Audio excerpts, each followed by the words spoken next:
sabi, alam ko ba yun na? Alam ko ba yun na? Thank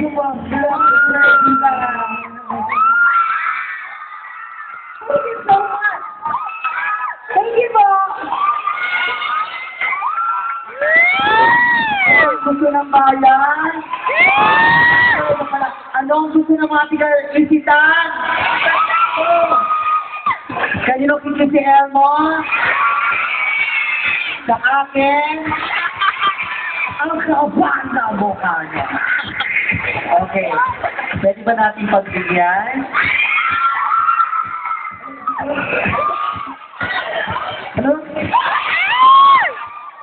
Diba?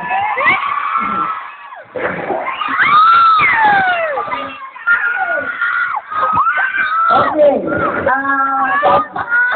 Before we move on, sir, basta, mag-English. Meron tayong game, parlor game, kung saan makasama din si Elmo at